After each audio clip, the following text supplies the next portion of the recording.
क्यों फूटा गुस्सा? आखिर क्यों युवाओं ने सड़क पर उतरकर जाम कर दिया? क्यों युवाओं ने कंप्यूटर सेट उठा उठा कर तोड़ डाले?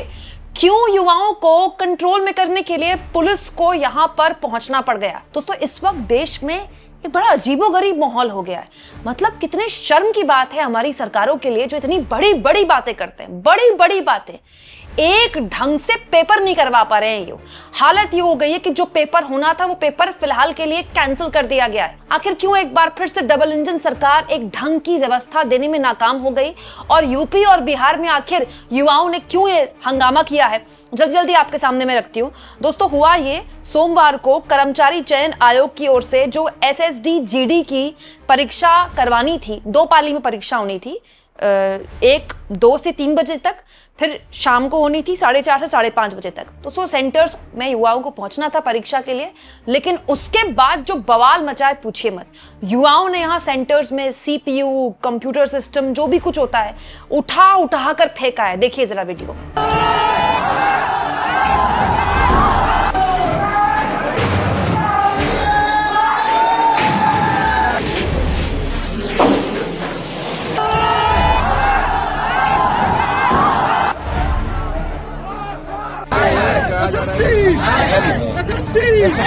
अब आप कहेंगे ऐसा क्यों?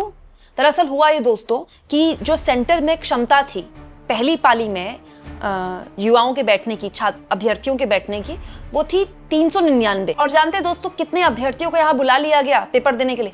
819। बैठने की क्षमता है 399, बुला कितने लिए गए? 819, दुगने से भी ज्यादा।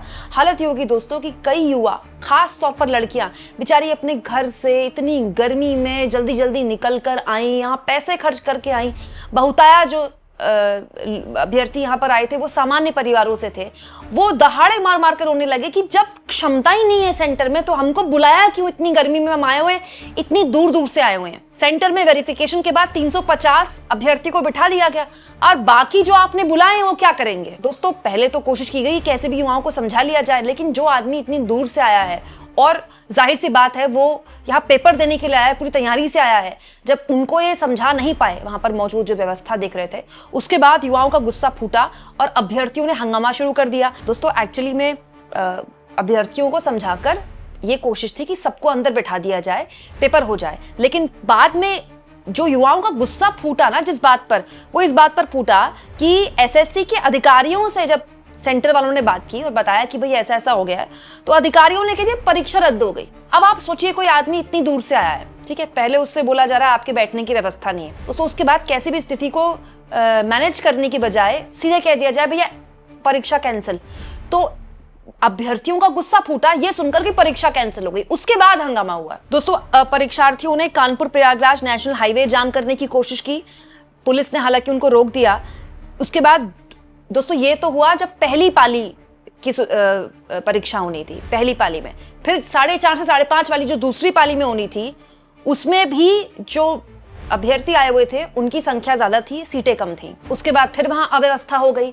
अभ्यर्थी जो वहां पर थे वो ये पूछ रहे थे कि जब आपके पास व्यवस्था नहीं है बैठाने की, तो फिर आपने एडमिट कार्ड क्यों बांटे? एडमिट कार्ड बंटे तभी तो अभ्यर्थी वहां पर आए। दोस्तों, अब फिलहाल के लिए परीक्षा निरस्त कर दी गई है। अब परीक्षाएं निरस्त हुई तो फिर जाहिर तौर पर हंगामा तो होना ही था, और खूब हंगामा हुआ है। अच्छा, एक और बात मैं आपको बता दूं, ये तो यूपी का हाल है, बिहार में भी यही परीक्षा होनी थी, वहां तो पेपर कैंसिल हुआ है किसी और रीजन से। जानते हैं क्या दोस्तों? बिहार के एग्जाम सेंटर में परीक्षाएं इसलिए कैंसिल हुई हैं क्योंकि सुनने में आया है कि ये जो जीडी परीक्षा है इसमें नकल कराने वाला गिरोह पकड़ा गया है। नकलची आ गए यहाँ पर नकल कराने के लिए। बिहार में तो आप जानते हैं एजुकेशनल सिस्टम में नकलचियों का कितना बड़ा बोलबाला है। यूपी में इसलिए कैंसिल हुई क्यों? क्योंकि यहाँ व्यवस्था नहीं थी सेंटर्स में, जितने लोगों की व्यवस्था थी उससे कहीं ज्यादा लोगों को एडमिट कार्ड दे दिए गए। और बिहार में क्यों हुई?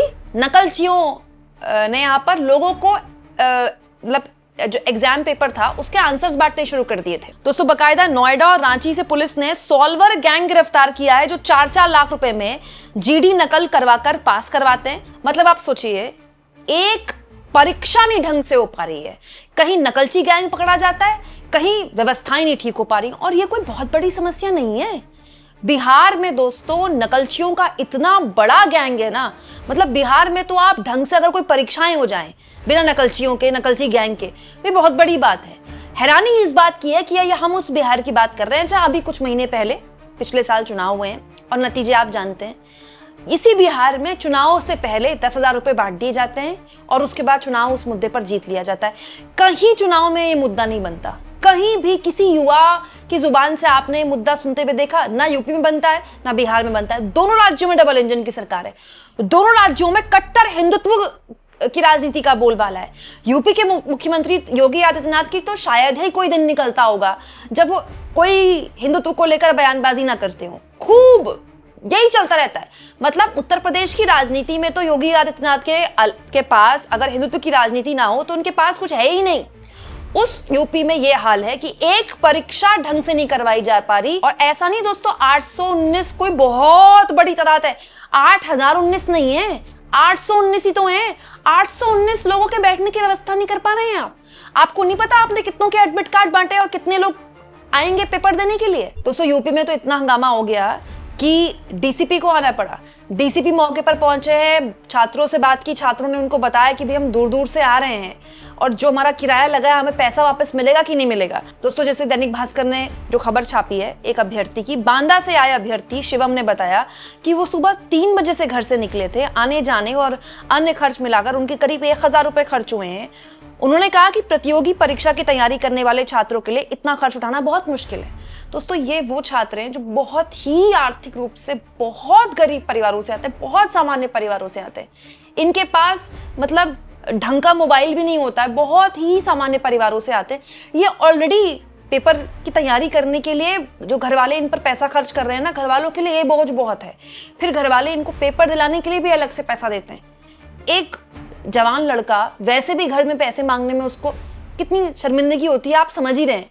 ऐसे में बड़ी मुश्किल से वो कैसे भी करके पेपर देने आ रहा है, अपना पैसा खर्च करके कि चलो पेपर निकल जाएगा, एक नौकरी लग जाएगी।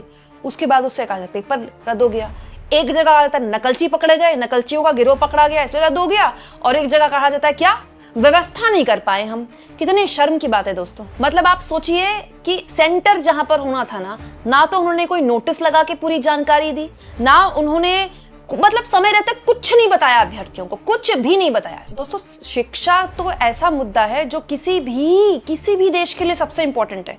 मतलब कोई भी नेता अगर ये दावा करता है कि वो विकसित भारत बनाने का सपना देखता है 2047 तक, तो कोई भी देश विकसित बन ही नहीं सकता अगर वो शिक्षा प्रणाली में मजबूत नहीं है। तो दोस्तों जो सरकारें ठीक से परीक्षाएं नहीं करवा पा रही हैं, जिनकी परीक्षा होने से पहले या होने के बाद खबर आ जाती है कि पेपर लीक हो गया या कोई नकलची गैंग पकड़ा गया या ठीक से व्यवस्था नहीं हो पाई, दोस्तों एक्चुअली में इन सरकारों को आत्ममंथन करना चाहिए। और सरकारें क्यों आत्ममंथन करेंगी? दोस्तों नेता इन चीजों के बारे में तब सोचता है जब उसको इस बात की टेंशन होती है कि अगर ये होगा तो मैं चुनाव हार सकता हूं। चुनाव इन मुद्दों पर होता नहीं है, इसीलिए जनता को इस तरह के नतीजे भुगतने पड़ते हैं। इस देश में शिक्षा के साथ ऐसा खिलवाड़ किया जा रहा है। आप देखिए हर दिन इस तरह की खबरें आती। पहले नीट का पेपर लीक हुआ, फिर सीबीएसई वाला मामला हुआ और अब ये हो गया। आप इस मुद्दे को किस तरह से लेते हैं दोस्तों? दोनों ही राज्यों में डबल इंजन की सरकारें हैं और दोनों ही राज्यों में सेम पेपर में हंगामा हुआ है। कमेंट बॉक्स में जरूर लिखिएगा और जितना हो सके दोस्तों चैनल को शेयर भी करें और सब्सक्राइब भी।